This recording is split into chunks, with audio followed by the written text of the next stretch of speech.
All right, welcome back to actually, you know what? Happy December. I think I might have said that on one of the last episodes. I can't remember if we already were talking about December or not. We, the voices in my head, and I. But happy December officially. I did skip this last week because it was a Turkey Day, Thanksgiving. Didn't get a chance to record and all of that. But that's okay. I'm here now. We're recording now. It is December. By the time you guys hear this, we will be on the second week of December. And if you guys don't already have your Christmas decorations up, I am judging you. You are dead to me. But yeah, I'm super excited about this episode. In the past, we've talked about red flags, and I wanted to get into the opposite, which is green flags. But before we do that, I'm going to go ahead and talk about what made me cry this week. Oh, man, I hate crying. Just kidding. I actually love crying. And I thought about watching Me Before You tonight, but I was like, you know what? I guess I'll record a podcast episode instead. But what made me cry this week? So I actually, this week is hard because it's only like, what day is it? I think it's Tuesday.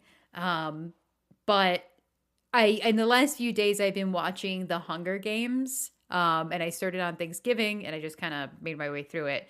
And there's that one scene, if you haven't watched The Hunger Games, it's going to be a bit of a spoiler, but watch it. It's been out for 1,000 years. The part where, I think there's a few parts actually, where Katniss will ask Peeta if he will stay with her. And every time he gets into like the bed or wherever with her, he always says always. And that just kills me every single time. Especially I've been a little bit more emotional the last few days. So when I watched it, I just instantly started sobbing. I'm like, he just loves her so much, which actually is funny because there is a part in Hunger Games part 3, movie 3, where it's something that like Gail is talking about. And I'm like, God, I always forget how much I hate Gale. Like the first 2 movies, he's okay. And then like he just gets worse and worse as the movies go on, in my opinion. And I actually put up a poll on Instagram. I wasn't expecting a whole lot of activity, but I actually got a few people, actually the majority of people, because the first poll was, how do we feel about Gale? Like, do you guys, do you love him? Do you hate him? How do we feel about him? You feel neutral, etc. And the majority of people said, this guy sucks. There was 18 people that said, this guy sucks. 6 people said neutral. Then 2 people said, I love him. Insane, by the way. I don't know who you guys are or what you're doing, what book you read or what movie you watched. I don't know why you love Gale. And I would love an explanation, but I'm not about to reach out about that.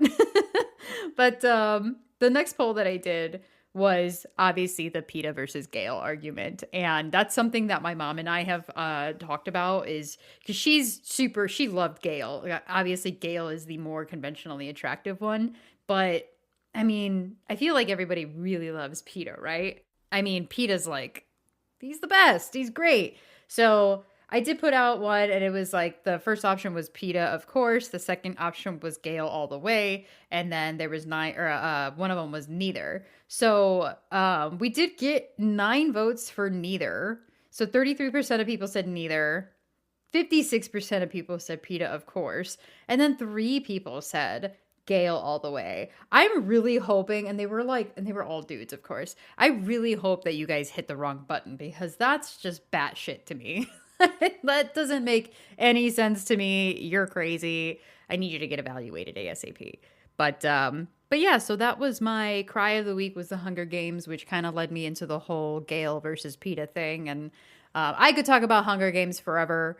That was the other thing, is obviously there's, Rue in the Hunger Games. And I think the whole parallel between, the Hunger Games and what's going on in today's political climate and, everything like that. And I won't get into that, but obviously there's a lot of parallels that I was drawing between there. And I'm sure a lot of people have done that as well. And it's just, it was a little hard to watch, but I'm glad that I watched it. But yeah, anyways, going back to what the topic at hand for this episode is going to be. We did talk, I think it was episode 3, we talked about red flags and patterns that maybe I should have noticed, things that, my intuition was like, hey, can you like pay attention to this?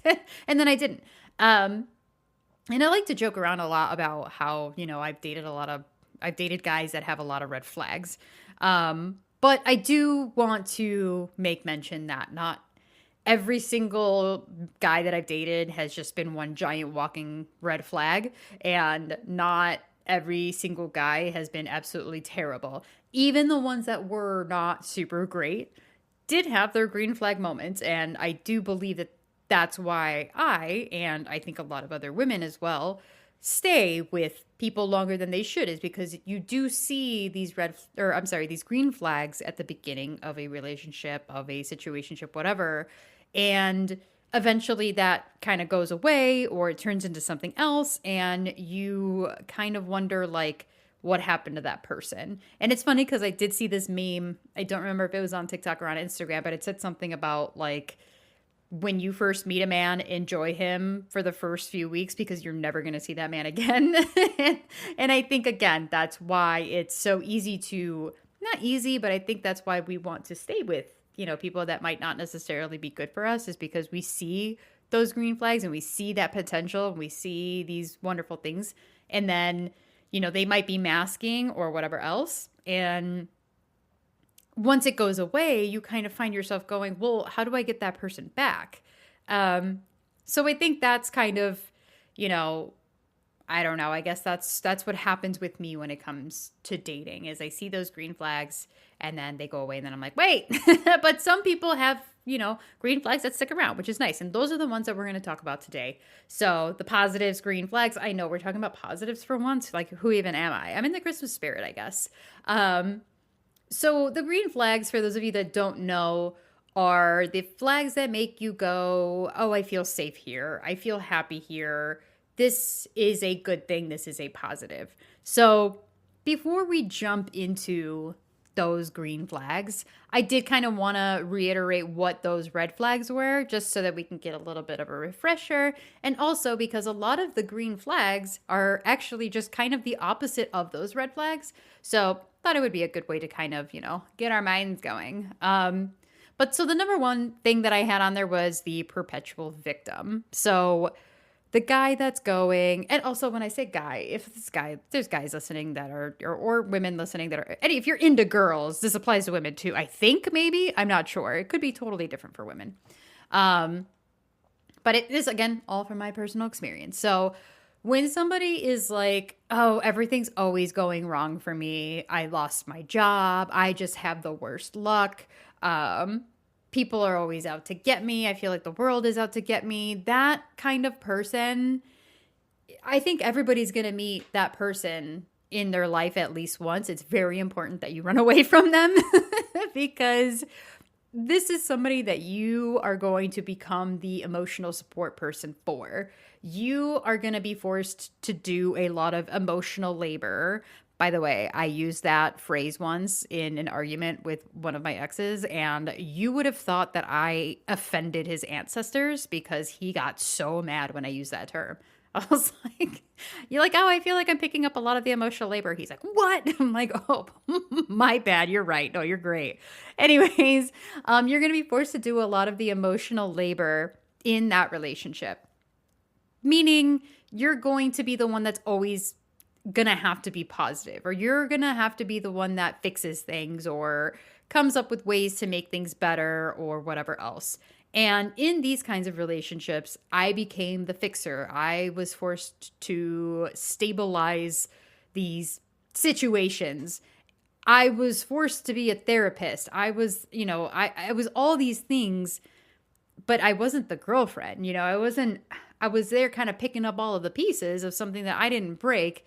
Like, well, okay, I guess when do things go well for me then? But yeah, I mean, this person or these people are always in some sort of crisis, right? And because they're always in some sort of crisis, me personally, I would have to stop talking about my achievements. I wouldn't feel comfortable talking about the good things in my life because it felt like bragging. So I would make myself smaller so that that person did not feel worse about their current, situation. And that's how I would kind of lose myself in those relationships. So number one, the perpetual victim. Number 2, love bombing. This one's hard for me because love bombing is something that is so familiar to me because I've had it done to me so many times, and I am also guilty of it. As somebody with ADHD, I can be very guilty of love bombing and people pleasing and just being really addicted to that energy, right? And it is something that I have recognized, and it is something that I try to tone down a little bit now and try to match somebody else's energy. However, that being said, also, it is very hard for me to match somebody else's energy if they're not a little bit higher of a level, right? Because if you're somebody's really nonchalant, that's just not for me. I cannot do that. That pisses me off. That's a whole different thing. But love bombing is essentially just coming in hot with intensity. You're thinking this person might be it. We might be planning vacations within the first week of talking to each other, etc. It feels romantic and exciting and validating at first until you get burnt out. And then you feel tired, almost like you're jet lagged. Like you're like, whoa, this all happened really fast. And now I'm in like a different time zone now. I need to catch up. So I know for me personally, I had to learn the difference between intensity and somebody essentially quote unquote playing house and intention. Somebody talking about those things, but also working towards making them happen.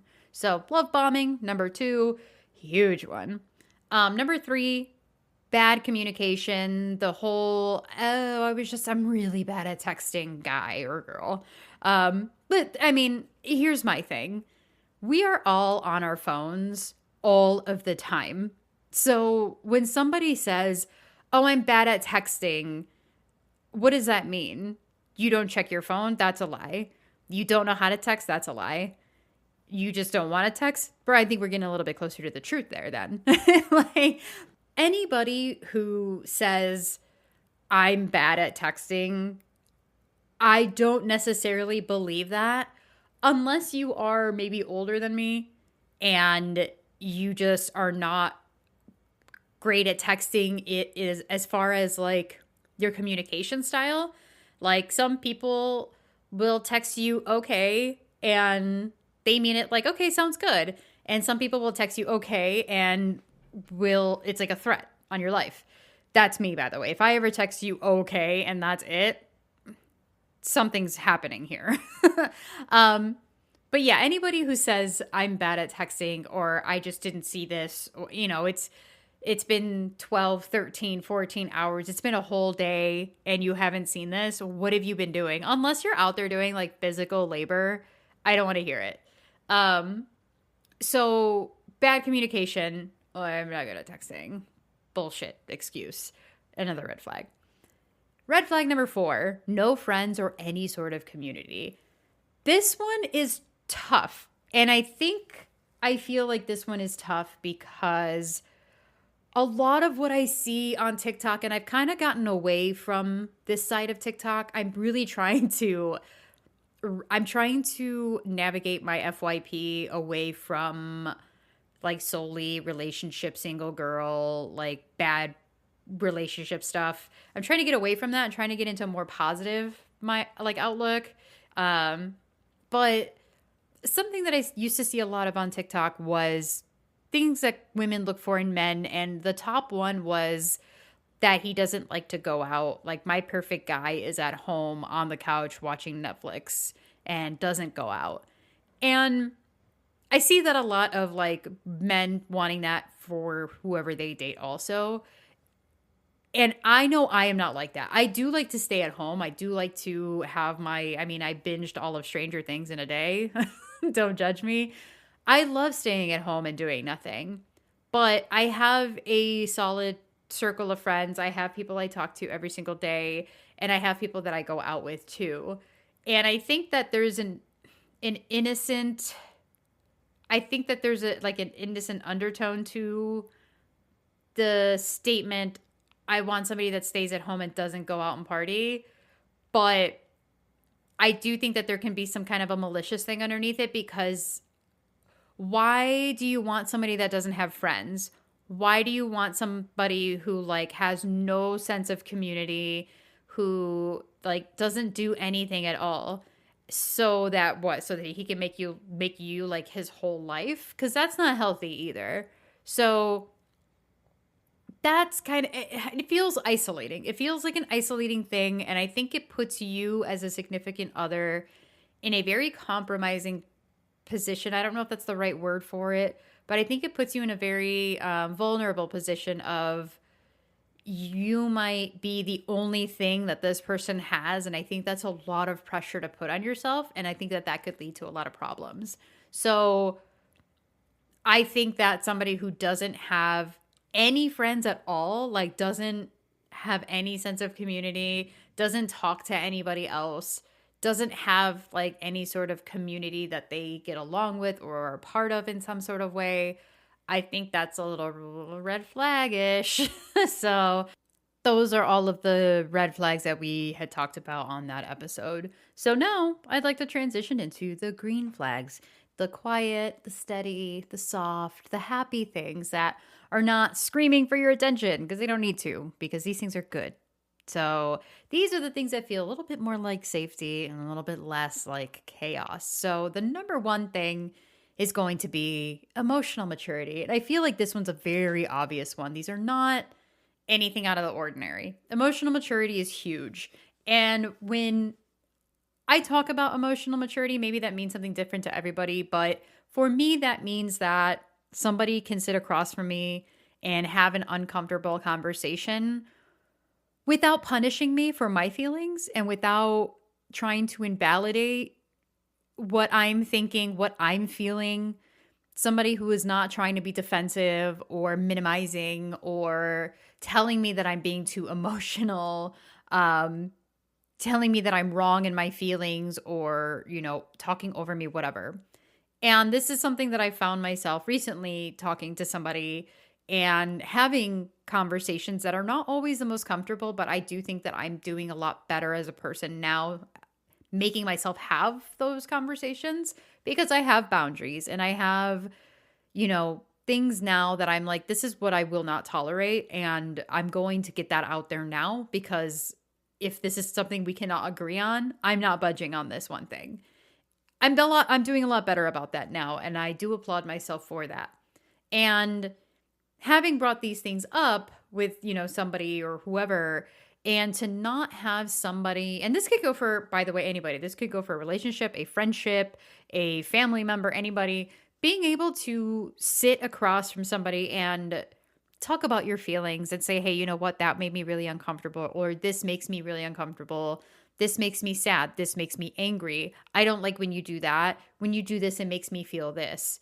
And they listen to you, and if they don't understand it, they try to understand it. And they don't invalidate your feelings and go, well, you shouldn't feel that way. Instead, it's, I'm sorry that I made you feel that way. I don't want to make you feel that way. Or how can I make it so that I don't make you feel that way? Because that's how I would respond. And it's somebody that doesn't make you regret bringing it up. Because that's happened to me before where I'll bring something up and then we might talk about it. But then afterwards, I'm like, wow, I don't feel any better. I wish I had never brought it up at all. Somebody who can apologize, or if they don't want to apologize because they don't really understand what they've done, say, okay, well, I'm going to change this if that's what's going to make you happy. Somebody who's secure enough to hold space, I guess, not to sound like I'm on the tour of Wicked, but somebody who is secure enough to kind of hold space for your feelings, your doubts, your needs, right? And to also hold space for his own and understand his own and go, I understand how you are feeling. Here is how I feel. How do we make it so that we're both on the same page? So I think that that's probably the biggest one, emotional maturity, which I think most people would agree with me. Just like I think the next one, most people would agree with me on this one. And that is going to be reciprocity. And hopefully I'm pronouncing that right, because I realized that, and I could be wrong on this, but on the episode where Mal and I were talking about zombies, I kept saying the word strategist. I'm pretty sure it's strategist, but there's certain words that I didn't hear IRL until much later in life. So I thought they were pronounced a different way because I had only ever read them before. Strategist was one of them. And what's the other one?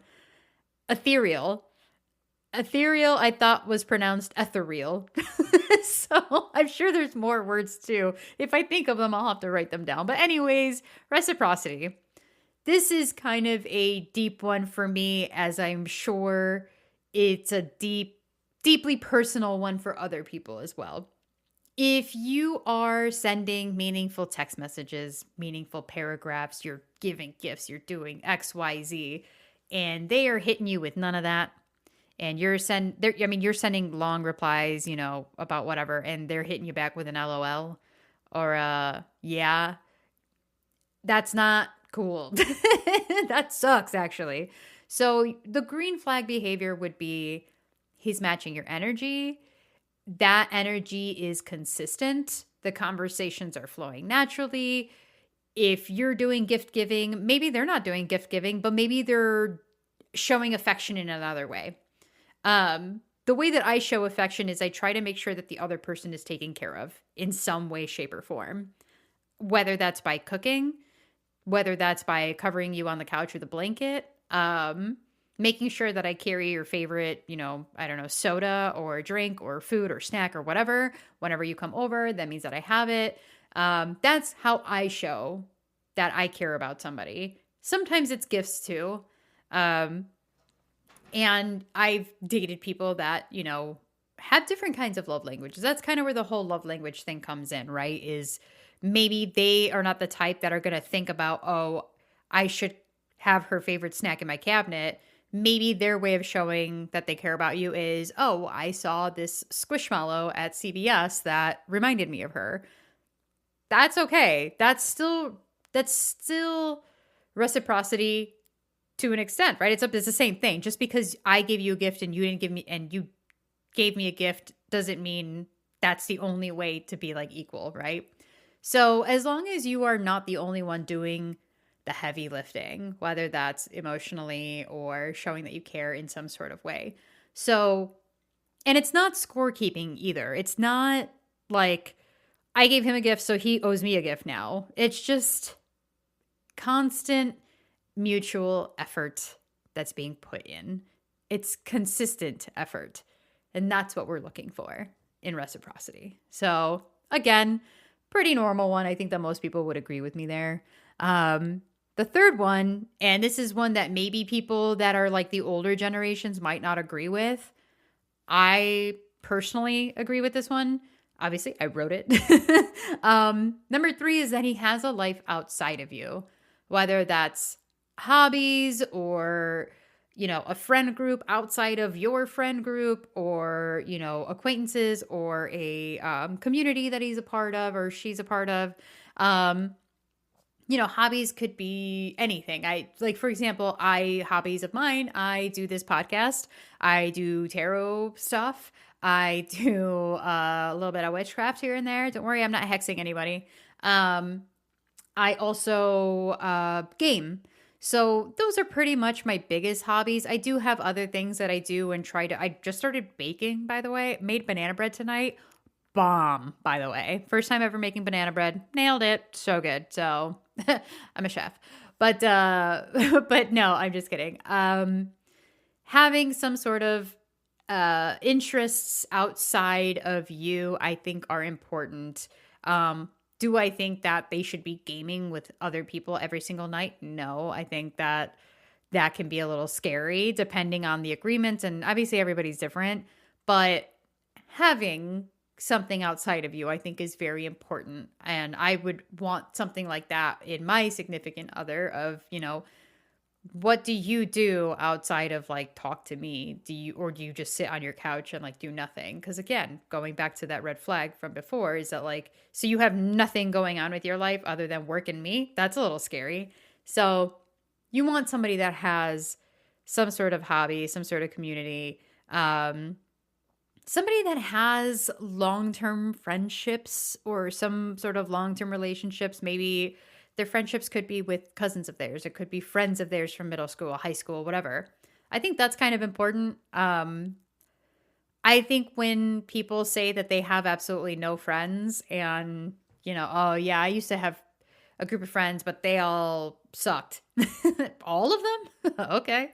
Um, so yeah, I think that somebody that has long acquaintance or not acquaintances, I'm sorry, if they have long standing friendships or bonds with people, it does show a kind of loyalty and the ability to maintain friendships in some sort of way, right? So I think that's really important. And I've been drawn to people that are the loner types, quote unquote. Um, but again, that always meant that I was kind of the sole focus there, and that can put a lot of pressure on somebody. So community, I think that that's super important. Number 4, a green flag. I think caring about the people that I care about or caring who I'm with. I think that that's something for me that there is a difference between caring about who I'm with or asking who I'm with versus demanding to know who I'm going to be with. And it's a fine line, I think. But if I say, "Oh, I'm going out to dinner tonight," and he asks me, "Oh, who are you going with?" And I say, "Oh, I'm going out with Mal." "Oh, cool. That's so fun. Have fun." Or if I say, "Oh, I'm going out to, to dinner with my friend Julian," and he asks, "Oh, who's Julian?" I want that personally. I want somebody who's going to ask, "Who are you going to be with? Who is that? How come you've never mentioned them to me before?" Whatever, which I don't think I would ever go to dinner with somebody that I've never mentioned before. I think that would be a little bit of a red flag on my part. But I want them to be interested in what I'm doing, not in a controlling way, though. Not in a, well, where are you going? What time are you going to get there? Who's driving? Who's like, you know what I mean? Not in a, I have to know every single detail, but in a, I want to make sure that you're safe kind of way. And I think especially because I am a girl and I date men, I think that's why too, is I think for me, when somebody texts me or calls me and says, "Oh, just like let me know when you get home safe," or just checking in to see how you're doing, I think that I like that. What I don't like is like, yeah, I don't know. I guess if I'm home and they were like, "Send me a picture so that I know that you're home," I'd be like, "That's a little weird that you don't trust me." Like, I would rather somebody be like, "Oh, like, let me know your location and whatever." I think I'd rather share my location with a significant other than them be like, "Send me a picture letting me know you're home." I've actually, like, I've dated somebody like that before. And I was like, what do you think I'm doing? Who am I going to be with? Especially at my ripe age, right? But, anyways, I do think that somebody who shows interest in who you're out with or who your friends are, or interest in your stories of when I talk about my friends, for them to go, "Which one is that person again? Oh, they're this person," right?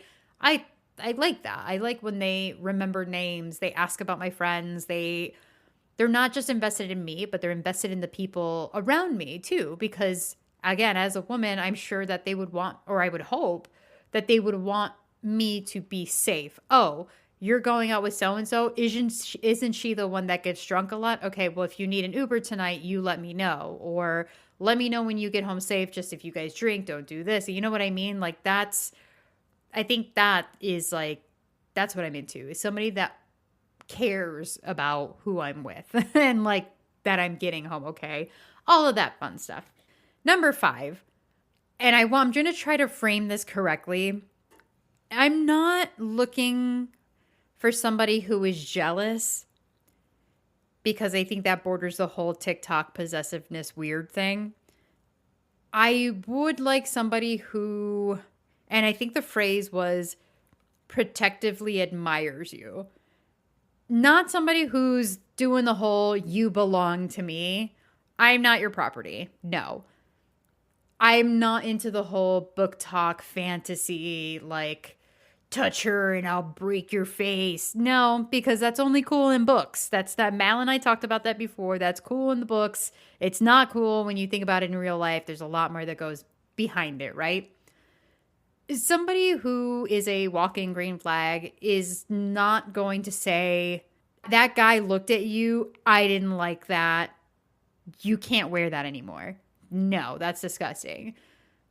A green flag man is going to say, I noticed that guy in the corner is looking at you.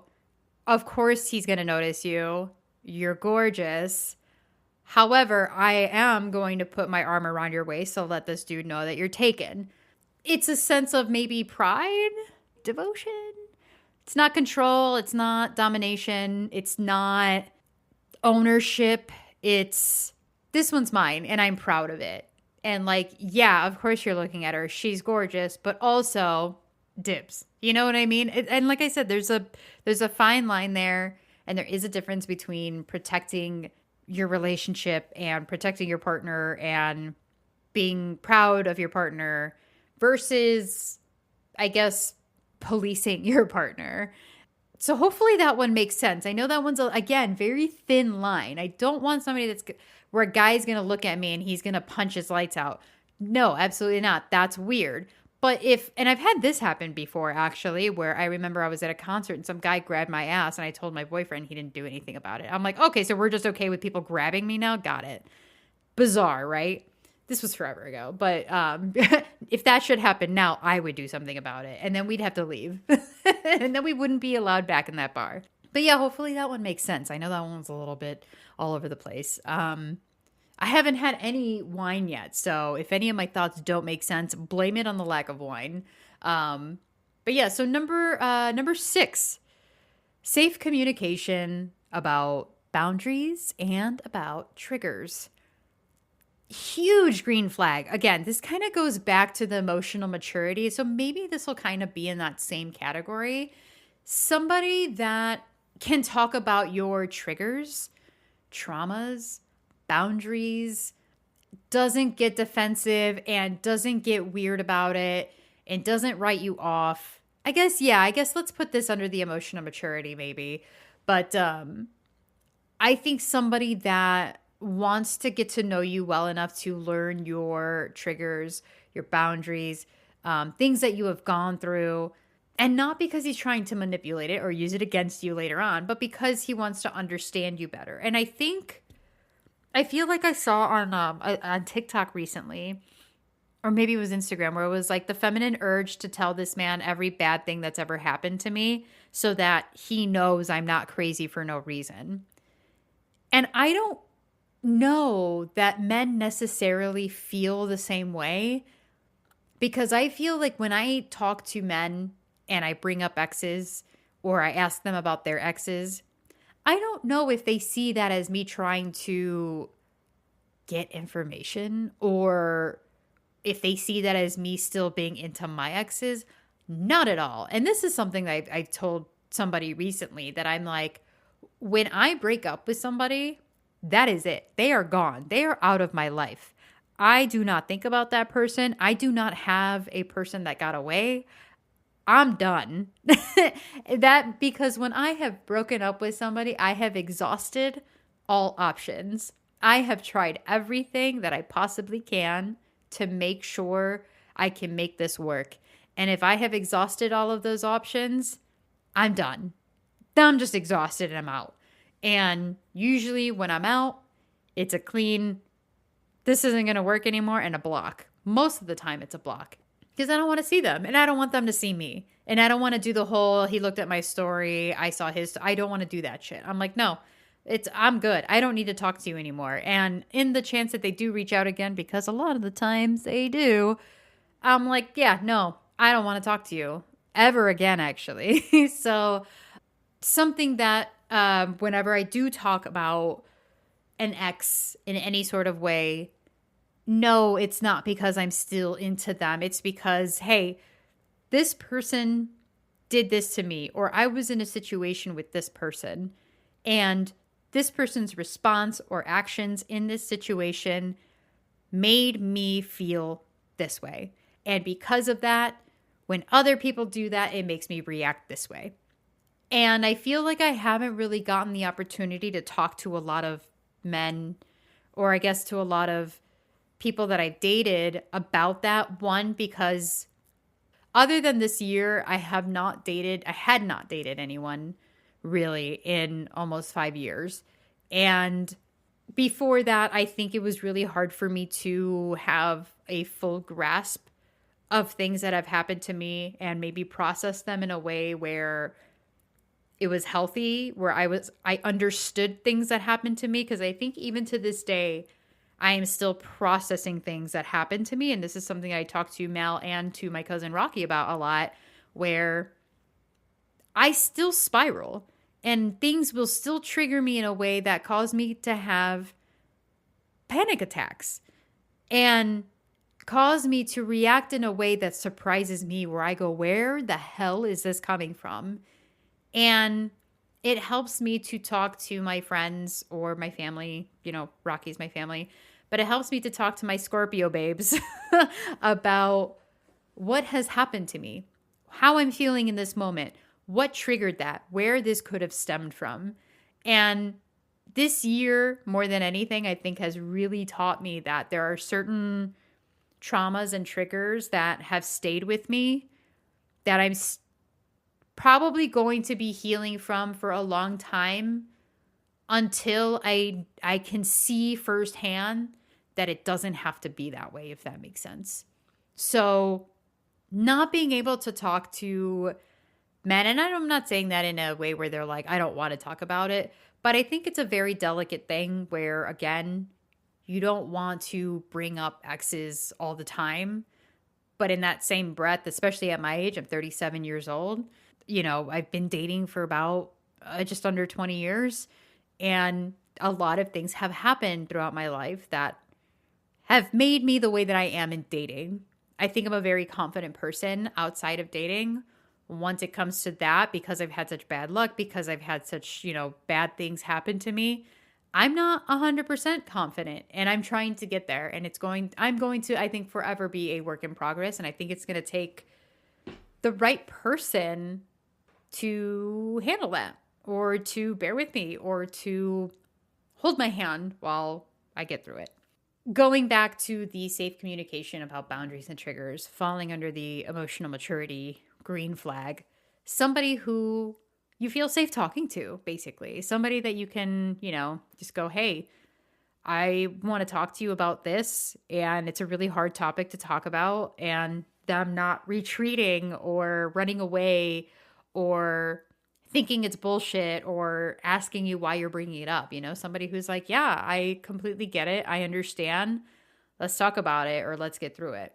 So I think that's a pretty good one. And then let's see. I think the last one that I wanted to talk about was the whole feminine / masculine balance / imbalance. And this one stemmed from, I think it was, man, I don't remember when this was. I have no concept of time, but I was at a dinner and the conversation kind of shifted into maybe me a little bit too, where, we were talking about how women like myself, we can already do a lot of things ourselves. So we need to date. This is what this person was saying, is that we need to date somebody who can bring something new to the table, not stuff that we can already do. And I disagreed with that. I can do a lot of things myself. I can throw out my own trash. I can put up shelves. I can, I can repair things around the house. I can lift heavy-ish things. But that doesn't mean that I want to date somebody that can't do all that or doesn't want to do all that. That's kind of what they were saying, is that like, oh, if you can do all that stuff for yourself, then they need to bring something else to the table. Sure, but I'd like them to do that stuff too. It's called, those are the blue jobs that I don't want to do. What do you mean?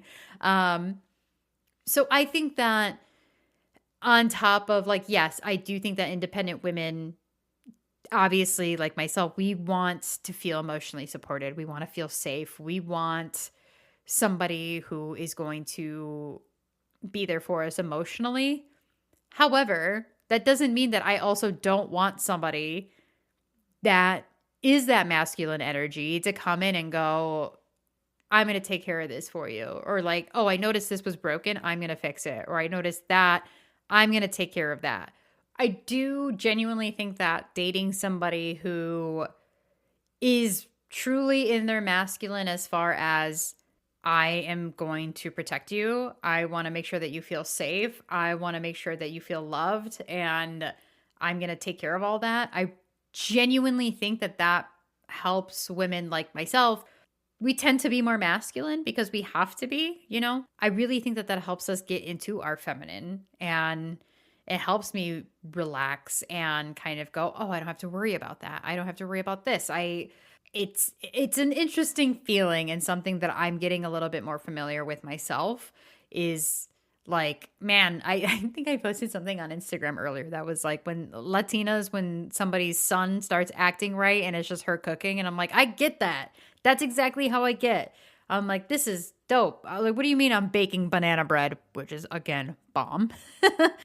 But I think that yes, I do obviously want somebody who is emotionally mature and all this other stuff, but I do want somebody that's more masculine also. Just because I can do all of those boy jobs doesn't mean I want to do all of those boy jobs. And just because I am a very independent woman doesn't mean I don't like a little bit of that traditional stuff. So for me, somebody who is more of a masculine person so that I can be allowed to go a little bit more in my feminine, I think. And by the way, it has to be like a real masculine, not the whole like, oh, I'm an alpha. Shut up. No, you're not. Any guy that ever tells you he's an alpha is not an alpha, by the way. That's insane. um, but yeah, so I think that would be the last one there. And that I could probably do an entire episode of what it means to be feminine with somebody who's a little bit more masculine and how it feels to have to feel more masculine around somebody who is not in their masculine. If that makes any sense. But yeah, so I think that's what we're going to go with as far as the green flags. So I'm just going to go over them one more time. I'm sorry if you hear my mouse while I'm scrolling, but the first one was emotional maturity, which we were also going to say includes safe communication and communication about boundaries and triggers and traumas. Reciprocity, somebody who is giving as much as you're giving. Should be a give and take, and it doesn't have to be 50-50, but there should be give and take. Should be a pretty solid, what is it called? Like a seesaw? You guys should be able to seesaw your way through life, you know? Number 3 has a life outside of you, as a community or friends or something else that he's involved with outside of you. Number 4 cares about the people that you care about and that you surround yourself with. Somebody who wants to be involved. Somebody who's not jealous, but is proud to call you theirs. And then the last one was, yeah, somebody that can bring out that feminine in you. And again, that's not going to apply to everybody. Maybe that just applies to me. Whatever. It's my podcast. Get your own podcast then. I don't know. But yeah, so I think that is going to be the main conversation of tonight. And I know I actually had a bunch of people that, which by the way, thank you to everybody that reached out and responded to the stuff that I had. I had some stories on my Instagram about red flags and green flags and stuff like that. And I got a ton of responses and I am super excited to go over those. I don't know that we'll go into that this episode. Probably not, because this is already going to be 46 minutes. By the time I edit it, it'll probably be like 40 minutes, but still. So I think what I might do is maybe I'll do like a follow-up episode. It'll be like a part 2 to this, where I will bring up everybody's submissions and we'll just kind of talk about each one. And I'll say whether I disagree with it, what I think about it, etc. Might be an episode that I do with Mal, actually, because I think it would be a really cool thing to have her opinion on that as well. So, but yeah, I mean, at the end of the day, green flags are not going to scream at you. I think green flags are a little bit more subtle, and some of them are not going to be super in your face. Like if I start dating somebody and he has cats, obviously that's like a green flag in my face, right? But something like emotional maturity, it might not rear itself until date 2, 3, 4, 5, who knows, until you have to have those conversations. So green flags are not going to scream at you. They're not going to love bomb you. They're not going to overwhelm you. They're going to be a little bit more steady, a little bit quieter, a little bit warmer. It's going to be consistency, safety, the absence of chaos, which is not something that we're used to around here. So whether I find somebody with, all of those green flags, and I think that there's a lot of other green flags too. I think I could probably make a list of like 20 or 30 of them. But whether or not somebody eventually shows up with, a healthy amount of them, I do think that I'm still working on that relationship with myself too, of my own green flags. I know I have red flags. I know I have pretty solid green flags. So I'm still working on myself too. And I'm hoping that whoever I end up with has worked on themselves as well. But I think I'm officially yapped out for today's episode. So I will catch you guys on the next one. Cheers, everybody. Actually, you know what?